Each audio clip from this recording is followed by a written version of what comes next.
السلام علیکم۔ شرعی مسائل قرآن و حدیث کی روشنی میں سننے کے لیے مفتی محمد سہیل البازی کے چینل کو سبسکرائب کریں، بیل آئیکن پر کلک کریں تاکہ ہر نئی آنے والی ویڈیو آپ کو بروقت مل سکے۔ شکریہ۔ اپنے لیے بیماریوں سے حفاظت کی دعا مانگنا یہ حضور صلی اللہ علیہ وسلم کا سنت طریقہ ہے۔ ابو داود شریف کی روایت ہے، عن انس رضی اللہ عنہ ان النبی صلی اللہ علیہ وسلم کان یقول اللہم انی اعوذ بک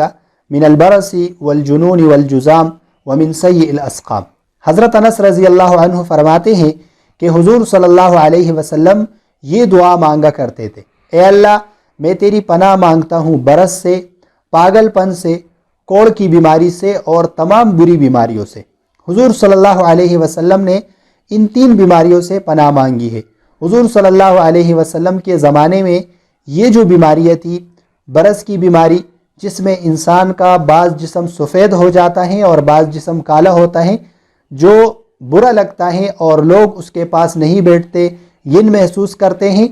تو اس بیماری سے حضور صلی اللہ علیہ وسلم نے پناہ مانگی ہے، کیونکہ یہ ایک لا علاج بیماری تھی۔ اور دوسری بیماری پاگل پن، کہ آدمی کا عقل زائل ہو جائے، آدمی مجنون اور پاگل ہو جائے، تو اس بیماری سے حضور صلی اللہ علیہ وسلم نے پناہ مانگی ہے۔ اور تیسری بیماری کوڑ کی بیماری ہے، جس میں جسم گلنے لگتا ہے اور بہت ہی خطرناک بیماری ہے، تو حضور صلی اللہ علیہ وسلم نے نام لے کر ان بیماریوں سے پناہ مانگی ہے۔ اور پھر آخر میں فرمایا ومن سیء الاسقام، جتنی بھی بری بیماریاں ہیں ان تمام بیماریوں سے میں پناہ مانگتا ہوں۔ تو بیماریوں سے پناہ مانگنا یہ حضور صلی اللہ علیہ وسلم کا سنت طریقہ ہے، اور جو دعائیں حضور صلی اللہ علیہ وسلم سے ثابت ہے، جیسے یہ ایک دعا ہے، بہت ہی جامع دعا ہے، حضور صلی اللہ علیہ وسلم نے